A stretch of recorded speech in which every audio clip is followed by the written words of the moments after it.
உதயநிதி துணை முதல்வர் ஆகுவது குறித்து செய்தியாளர்கள் எழுப்பிய கேள்விக்கு அமைச்சர் டி.ஆர்.பி. ராஜா பதிலளித்துள்ளார்.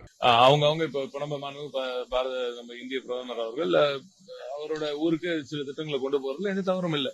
ஆனா அங்க அந்த டேலண்ட் இருக்கான்னு பாக்கணும், அதுக்கான ஈகோ சிஸ்டம் அங்க இருக்கான்னு பாக்கணும். தமிழகத்தை விட்டா இதை விட வேற எங்கேயுமே அந்த ஈகோ சிஸ்டம் அவ்வளவு ரைப்பா இல்ல, இப்படிப்பட்ட டேலண்ட் வேற எங்கேயுமே இல்ல.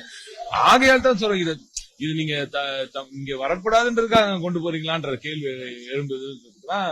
நம்ம தேர்தல் போது கூட நம்ம முதலமைச்சர் அவர்கள் அதை ஹைலைட் செய்தாங்க. பட் இனி அந்த போக்கு இருக்காது என்று நம்ம நம்புறோம்.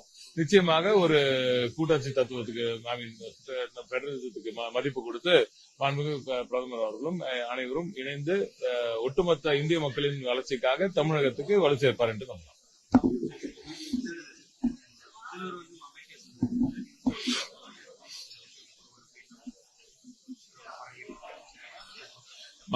மாண்புமிகு அமைச்சர் அவர்கள் அவரே அதுக்கு மிக சிறப்பாக, நாங்க எல்லா அமைச்சர்களும் துணை முதல்வர்கள் தான், நம்ம முதல்வருக்கு துணையாகத்தான் இருக்கிறோம் என்று அவரே சொல்லியிருக்கிறார். இருந்தாலும் எங்களுக்கெல்லாம் அவர் வந்தார்னா எங்களுக்கு செய்திகளை உள்ளது உள்ளபடி தெரிந்து கொள்ள ரெஃப்ளெக்ட் நியூஸை சப்ஸ்கிரைப் பண்ணுங்க.